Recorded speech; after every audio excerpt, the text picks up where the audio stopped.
It looks and feels like any London street in the autumn twilight.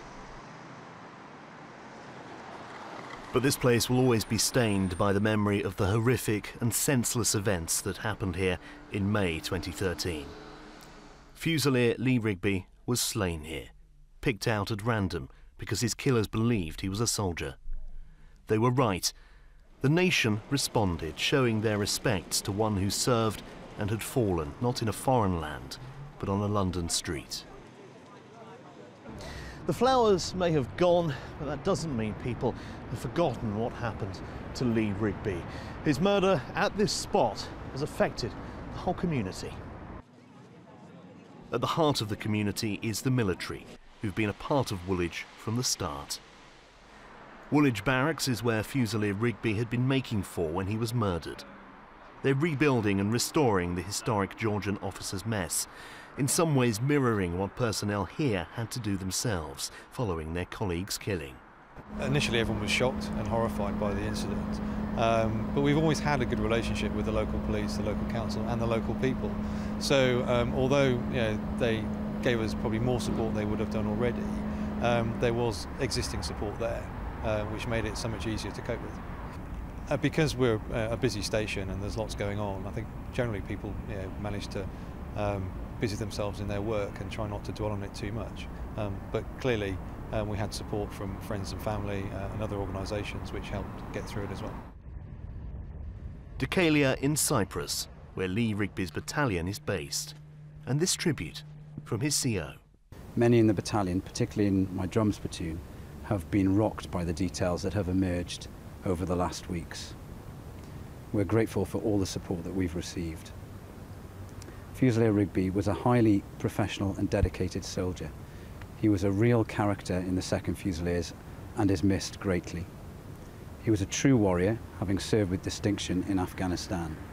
That his life was ended in this way was a cruel tragedy. The response to the murder was immediate. Well-wishers from Woolwich, London, the UK and abroad travelled here to lay flowers.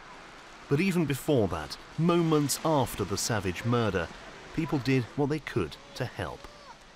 Ingrid Loyu-Kennett, the Cub leader, who bravely and calmly spoke to the murderers.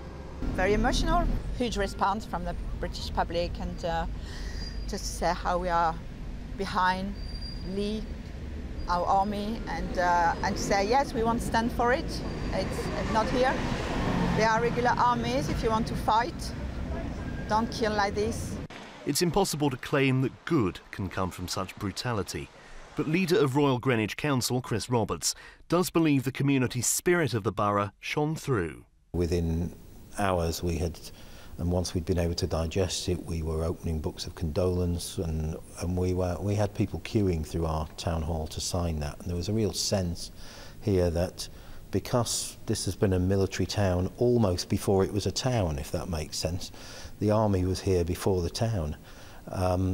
It really felt, I think, to people like they'd lost a member of their family. Lee Rigby's killers said they were motivated by their Muslim faith, justifying murder as an act of holy war, a notion universally condemned across the faith spectrum. What the Woolwich killers did was use a very warped interpretation of Islam, the same extremist interpretation that Al-Qaeda uses, which of course the vast majority of Muslims around the world totally abhor and were appalled by the Woolwich attack.